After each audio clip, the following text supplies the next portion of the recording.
Flushing girl from Flushing, the nanny named Fran. Oh, Mr. Sheffield. Miss Fine. Welcome to episode 12 of Oh, Mr. Sheffield, a podcast where we talk about the 90s hit sitcom starring Fran Drescher called The Nanny. This is episode 12 of The Nanny, season 1. The show must go on. I am Shawn Pasquale, here with Toria Sheffield. Hi, Toria. Hello. How are you? Good? I'm good. I'm really good. Fine. This was a fun little app. Yeah. Do you want to do the quick summary? Well, okay. So yeah, this is the episode where Fran produces Gracie's school pageant, but she doesn't really produce it because there's a little bit of territoriality with Mr. Sheffield. A big time producer. Episode was directed by Will Mackenzie. It was written by Frank Lombardi and Dana Reston. All good TV writers. A lot of them worked with Fran on like a bunch of her other shows after The Nanny. The one like most interesting note that I had was just that Dana actually went on to write like an episode of Buffy and like some other like kind of teen drama shows, which I thought was like an interesting jump from The Nanny, you know? Yeah. I wonder what episode of Buffy it was because I know that show pretty well. Yeah, I didn't dig. It's a little more loose now, but like I know there was a time where it was like, well, if you wrote for sitcoms, you didn't write dramas. Like there was like a very serious delineation between like what you were allowed to write for. So it's interesting that she made the jump. Let's see, she wrote the third episode of the first season of Buffy the Vampire Slayer, titled Witch, in which a student starts dropping out of cheerleading tryouts by spontaneously combusting. Oh, I remember that episode. I love that episode. Yeah. It has one of the best Buffy lines ever where there's this girl doing like her cheerleader tryouts and everyone's like, wow, she's really good. And then someone screams, she's on fire. And then one girl's like, stop with the hyperbole. But then it turns out she really is. She's actually on fire. Yeah. But, so this episode actually starts with a line that low-key surprised me because basically, so it's like they're around the breakfast table as we often start these episodes now. And Fran is like really nervous because she's going to accompany Mr. Sheffield to a PTA meeting for Gracie. And, you know, Mr. Sheffield is like, oh, Miss Fine, like it's just a PTA meeting. And she goes, but some of those P's and T's could be lonely he's. And then Niles goes, you certainly have the A for it. And she's just like, it's like just this little moment where it's like, they're like, ooh. And I'm like, I mean, your coworkers like telling you have the ass for it. Like, I just like, I mean, I guess they're really close now. That's totally cool, I guess. There's no HR in this household. Yeah. I mean, this whole episode had some like very weird, there's like weird sexualization of the kids too a little bit later that I thought was like feels very inappropriate to me now anyway. I don't know if like, you know, I don't know. I think even at the time it was like pretty risque. Well, yeah. So it's like, I think we can even like slightly jump ahead to that because what happens is like they go to the BTA meeting and clearly the headmistress of the school like really, really wants Mr. Sheffield to produce this children's pageant. And he's like, no, like I'm above it. Like that's what I do for my job and I do it professionally. Like I'm not going to do it here. So Fran volunteers to do it. And everyone's like, oh God, like this is going to go terribly, but like nobody else volunteers. So then we cut to the Sheffield's home and there's tons of kids from the school there and they're like all clearly there for this big audition. And this running gag throughout the episode is there's this one little girl who's really, really good. And her mom is clearly like a typical stage mom. And, you know, she's just a little singer and a dancer and she's a little professional. And at one point she walks up to Brighton, who's like helping Fran, like with the logistics. And she's like, I hear you know the director. And she like crawls her fingers up his chest. Like, you know, like she like seductively like walks her fingers up his chest. Oh yeah. Yeah. She goes, I'll do anything to get the part. And I do mean anything. And this is literally a 7-year-old girl. Yeah. And then I think But I forget what sets it up, but then he says something and she's like, my mom told me to say all of this. Oh yeah, he goes, does your mom know you're saying this? Because like, to Brayton's credit, he's like horrified. And she's like, oh yeah, she wrote it down for me. So, you know, the meaning being that like clearly her mom is like gross and disgusting and will gross stage wants her mom. daughter to do anything to get there. And it's just interesting to me how, you know, we've now lived through like the Me Too movement and, you know, like all of this, like, you know, kind of reckoning with these things that like just, you know, 20 years ago were being written off as just like jokes. You know, I was just like, haha, it's hilarious, isn't it? I think the thing that's really striking is that we all were like so shocked and so surprised when all of these stories were coming out. But it's like, this was clearly like such an open secret that like there were jokes about it. Like everybody knew there were the casting couches. Everybody knew people were like being pressured to have sex for roles. But it's like, for some reason, there was this cognitive dissonance of like, but then, oh my God, I can't believe that really happens. When it's like, well, all of these things come from like the reality of the industry, like all of these jokes. But I even had the note, I said, this is a very showbiz insider app, like from the casting couch jokes to even like tension between the director and the producer, because what eventually ends up happening is Mr. Sheffield almost can't help himself in terms of like taking over, because he's watching Fran sort of stumble her way through this pageant, and she's sort of like approaching it like, you know, like a regular kid's thing. She makes some little paper bag hats for their heads, and they're doing these cutesy little dances, and like she's just like, you're all doing so great, and he is literally like tortured by this because he like can't help but be a crazy perfectionist. So he basically usurps control from her and, quote, promotes her to producer so he can be director. I guess initially she was going to be the director, and then it gets swapped.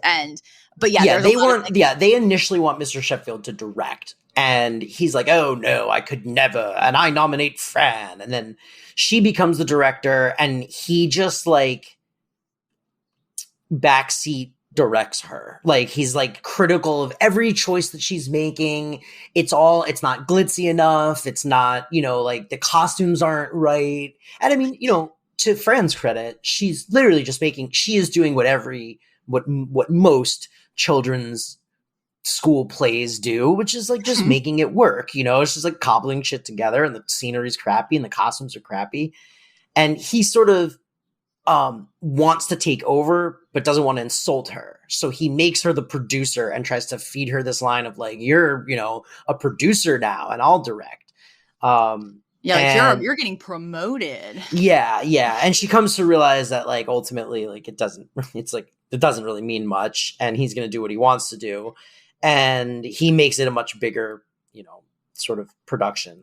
This episode also said a lot about like stage moms. It was a very insidery kind of episode.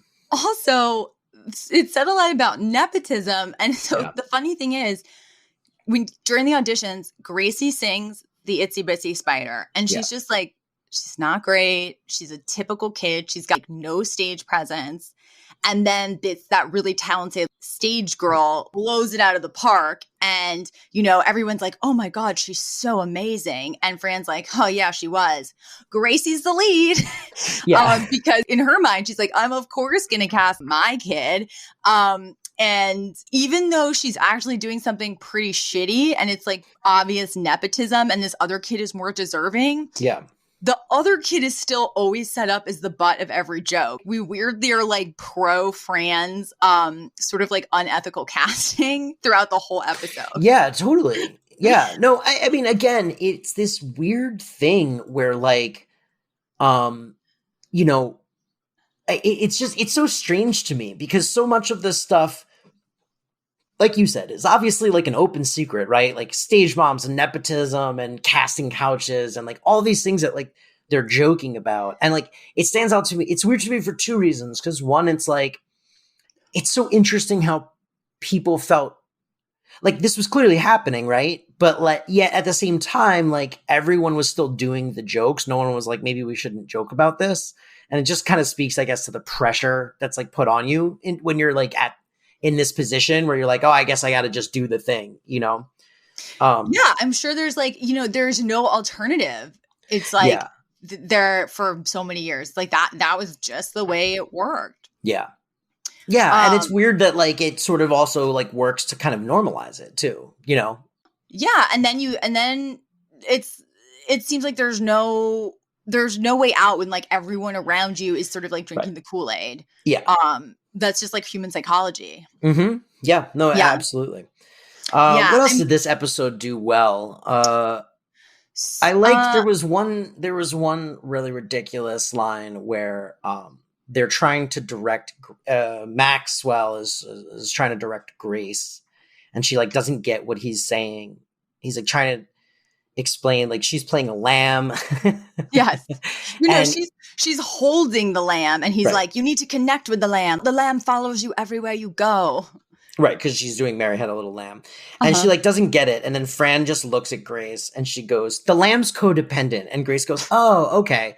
Yes. And my note was, is Grace going to be a shrink when she grows up? That was like what I thought. Was like, she's like, they were like really making her character that she's like super into like psychology. Well, it's like in a previous episode when Fran gets on Mr. Sheffield's business line and is like, oh my God, my ex is taking Heather Biblow to Bermuda or something like that. Yeah.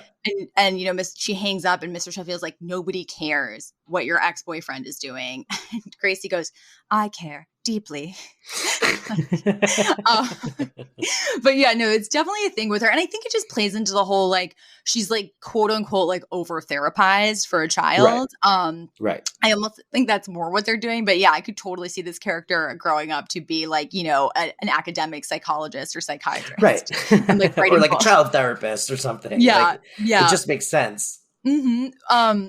Well, and so what ends up happening is Mr. Sheffield basically becomes like a slave driver. Like he has no understanding that these are just children. He's like harsh with them. He's putting so much pressure on little Gracie that she's literally upstairs in her room, tapping away for hours trying to perfect it. And you know, Fran is like horrified by this. She's very much like, you know, you're driving her crazy. You're taking all the fun out of this. And we kind of see Mr. Sheffield in his element in a weird way where you're like, oh, okay, I get what he's like at work, which is we've never seen that side of him before. He's always sort of the almost like Hugh Grant, but like 90s Hugh Grant guy before he became the like skeezy Hugh Grant when it was more like the bumbling Notting Hill Hugh Grant. Like that's normally how we see Mr. Sheffield. And so this was like, oh no, I get why he's like a successful theater producer now. But he's also look, he has very, you know, he's got very specific tastes. He knows what he wants, you know, like he knows how to put on a show. I mean, that I think without question, like, you know, to go from what Fran had initially been planning to like what we end up with, it's certainly like a spectacle by the time like he gets done, you know, with his hands all over it. Yes. Hey, it's Kaylee Cuoco for Priceline. Ready to go to your happy place for a happy price? Well, why didn't you say so? Just download the Priceline app right now and save up to 60% on hotels. So whether it's Cousin Kevin's Kazoo Concert in Kansas City, go Kevin, or Becky's Bachelorette Bash in Bermuda, you never have to miss a trip ever again. So download the Priceline app today. Your savings are waiting. Go to your happy place for a happy price. Go to your happy price, Priceline. But because he doesn't, you know, factor in that he's dealing with small children, like on the actual night of the big show, of course, like Gracie is like buckling under the pressure. Yeah. She refuses to go on. You know, all of her sort of like fears and neuroses and things that you would come to expect from Gracie start to bubble up. And she's just clearly so afraid she's going to disappoint her father. And, you know, Fran saw this coming a mile away, basically. But so Mr. Sheffield, I forget exactly what he says to try to make Gracie go on, but she still is like, no, I'm not going to do it. And then Fran saves the day because she gets Gracie and she has like much more emotional intelligence than Mr. Sheffield. So she's like, hey, you know what? I get it. It's totally fine if you don't go on. Like, and I forget the name of that child actor kid who like should have gotten the part. Just say her name is like, I don't know, like Nicole. And she was like, Nicole knows all your lines. We'll just put Nicole in your spot. And then instantly Gracie's like, over my dead body. She jumps up and runs to hair and makeup. So she like reverse psychologies the hell out of Gracie. And then Yeah.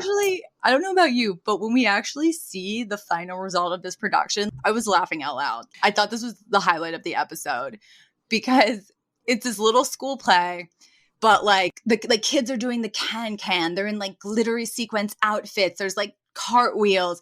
Gracie is literally suspended on strings, and so she like descends onto the stage in this elaborate spider costume, and then it all cues up just for her to super lamely sing the Itsy Bitsy Spider. Yeah, so I there are a couple of things here. I loved, like, I mean, that was the highlight of the episode for me too. I like underlined it in my notes, which was like, I love that it was all of this just for her to come center stage and go, the itsy bitsy spider without the water spout. Like, and she does it exactly the same way she did it in the first time she sang it. She's not like grown as a performer or anything. No, I mean, that's the thing. Like, Mr. Sheffield looks at her and he goes, I think she's really got something. And then Fran goes, yeah, guts. Like, that's the end of the episode. It's like, she's got nothing, but she's doing it in front of an audience. I also I didn't find anything like online that like confirmed this. But I got the distinct feeling that the end thing with her like coming down on like the wires and all that, I think it was like a vague Kiss of the Spider Woman reference. Like, I think that's what it was supposed to be, that he turned it into this like big grand entrance and took it very literally, and then she just sings Itsy Bitsy Spider. Yeah. It's a pretty simple episode. It just like goes to further enforce that Fran is like the heart of this household now, and like her instincts are always right, and she's gradually shifting Mr. Sheffield further in her direction, and he is learning through her presence in their life. So it's just, it's a nice little heartwarming theme. We could get into segments where we talk about our favorite parts if you're ready. The hard part of doing 22 episodes a season is that, and especially in a sitcom, is that like, sitcoms at their core like are not meant to change. Like, the whole point is like you have a thing, and I mean, Cheers, right? You have a thing and you have characters at work, and then they're just those characters forever.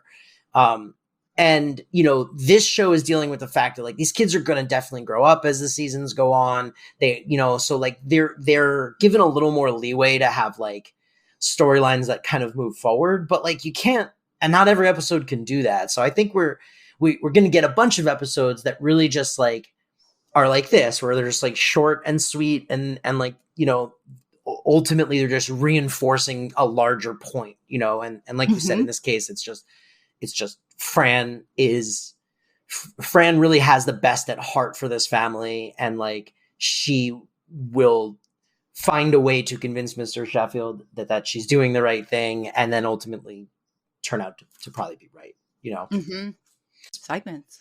And now segments. So segments. Yeah, no, I think we should move on to segments.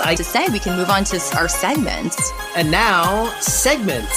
Segments with Shawn and Toria. All right. Best line of the episode. Should we start with that? Yeah, let's start. One of my favorite lines was actually within the first 2 minutes of this episode. Interesting. One of my favorites is in the last minute of the credits. Oh, okay. Yeah. Okay. So I think at the beginning I said they were around the breakfast table, and I think I'm already correcting myself. It must have been dinner because they're eating steak, and Brighton goes, "Niles, this steak is a little tough." And Niles just goes, "So is life. And then you die." And that's it. Such a glib answer to a child. Yeah. No, Mr. Sheffield's never like, "Niles, can you be, a little less awful to my kids?" Like, no. Yeah. It's just expected of him. And then there was another good line when Mr. Sheffield realizes he's pushing Gracie too hard. And he goes, "Oh, Miss Fine, you're right. Like, I'm turning into my father." And then Fran's like, "It's okay. I too have to fight the urge to rinse out gefilte fish jars and use them as glasses." Which was that was one of my favorites. I think my absolute favorite line of the episode, though, was it was in the credits, and she's reading the reviews of the schools of the children's play, which I'm not sure who would write a review of a school play, but it was that little boy. Remember the little boy is the credit? Right. And Mr. Sheffield has let this whole children's production go so far to his head that when a literal 7-year-old was, quote, interviewing him, and also reveals that he will be reviewing the play later, Mr. Sheffield's like, "Make sure we have a lot of snacks for that boy," like after like behind the scenes or something. And then like, so important. So his review, though, just the line of the review was, "Not since Hudson Hawk has there been such an overproduced, underdirected piece of crap." Which, if you've never seen Hudson Hawk, really firmly describes what Hudson Hawk was. It's a Bruce Willis movie. And it is truly like so overproduced and like expensive for like ultimately like nothing. Like it's just like a nothing, very forgettable, like silly movie. I enjoy it very much though. So I liked that line. And then I also, it's not really like a zinger, but I really liked the little kid that walked up to Cece and was like, "Lady, will you wipe my nose?" And she just goes, "No." And then she ultimately ends up wiping his nose because his dad is rich. So do we want to move on, or did you have some other? No, let's move on. Keep it moving. Let's keep it tight. So there was no Yiddish, but there was a gefilte fish reference. And yes, for those who didn't grow up with, Jewish roots, you might not know what that is. It is a dish made from a poached mixture of ground deboned fish. Mm-hmm. It's usually like a type of white fish, and it's traditionally served as an appetizer in Ashkenazi Jewish households. I didn't personally know that it was like more specifically to Ashkenazi Jewish people. Yeah, it makes sense to me because Ashkenazi is like the more Eastern European Jews, right? Yeah, because the Sephardic is more Middle Eastern. Yeah, I mean that makes sense, right? It feels like an Eastern European dish. Like and do you like fish. It? Because I personally, I don't like it. I like it exactly once a year. I like 2 tiny, very thin slices on a piece of matzah with some butter and some horseradish. And then I'm like, okay, I'm done. I'm good. So nanny facts, this actually was very appropriate for the plot of this episode because as we discussed, nepotism is featured heavily as a thing that happens when Fran casts the pageant. So this fact is that, and this is from IMDb, this show was more of a family affair than most shows since Fran Drescher's company produced it and hired many friends and relatives to be regulars, guest stars, and production staff. In fact, Renee Taylor, who played Sylvia, was originally billed as a guest star so that the network wouldn't be involved with her casting because it gave Fran Drescher and her then husband more autonomy. That makes sense, actually. Yeah, and she also remained a guest star for the entire series, even though she appeared in more than 100 episodes. And I really wondered if that affected her compensation. It definitely did. That sucks. Which sucks. Yeah, it totally sucks. But makes sense from the standpoint of, I mean, it's weird, right? I get why they got her in that way because like the network's going to want less control and input over someone who's just, they're only going to be here sometimes versus like they are a regular of the show. But it's interesting that like as negotiations went forward, which I think this show lasted like 6 seasons, right? Or 7 seasons. 6. So usually negotiations happen after season 5 in network, especially in these days. So it's interesting to me that when like season 6 and 7 got renegotiated, there was no like, let's bring her on full time. Let's add her. Most shows, especially sitcoms in this era, if you watch season 1 credits and then you watch the last season opening credits, there's always like 1 or 2 people who started out as a guest star who are now, I mean, Kimmy Gibbler, I think, ended up as a regular in the last couple seasons of Full House, and Steve got added, I think, as like to like the opening credits. So it's interesting. Yeah, I wonder if it affected her. I mean, it had to affect her compensation. I mean, that's just how TV works, that. Like, yeah, I mean, that's the first thing I thought of. Well, I hope I hope she got a great bonus. Mm-hmm. Mm-hmm. Hope she got a Mr. Sheffield 4-figure bonus. What else you got? The last is just the Fran or the Cece. And I think for me, it depends on how you perceive Fran and Cece in this episode, because I would actually say I'm the Fran, you're the Cece, if we take it as fact that Fran is bad at directing and producing things and Cece is like presumably good at it. Agreed. That was my thought too. Is I was like, well, I was a children's director and I did great. So it's one of the few things I'm truly proud of. Well, and I have seen you take charge in like, when it's like, okay, we need to organize a bunch of people and figure out who's going to go here and who's going to go where and what's going to happen. And you just very intuitively like do it very easily. Whereas that's like my least favorite thing to do in the world. Mm-hmm. And mine would be a fucking disaster of just a horrible, horrible thing. Here's what I will say in your defense, though. I feel like yours, I don't know if that would be a disaster. I feel like if it was, it would only be in like you got overwhelmed, but I don't think you would make the poor choices Fran made. I think you have much better taste than she does. Like she made dumb choices and everything looked crappy. I think you have like higher expectations. And if anything, you would be stalled by your own expectations. Yes, but I would say leadership comes naturally to you, whereas I prefer not to have that responsibility. Yeah. All right. Well, this was an episode of Oh, Mr. Sheffield. If you liked it, you should go to whatever podcast app you're listening on and do whatever you can do to like, comment, share it. If there's no like and comment thing, whatever you do to share the show and make people talk about it, that helps other people find it and it helps us feel better about ourselves. Yeah, I mean that's just what matters. That's all we need is a little self-esteem coming from an external factor. Yeah, I just need some external validation, please. That's what my psychologist said. Yeah, baby. The Flashing Girl from Flushing, the nanny named Fran. Oh, Mr. Sheffield. Miss Fine.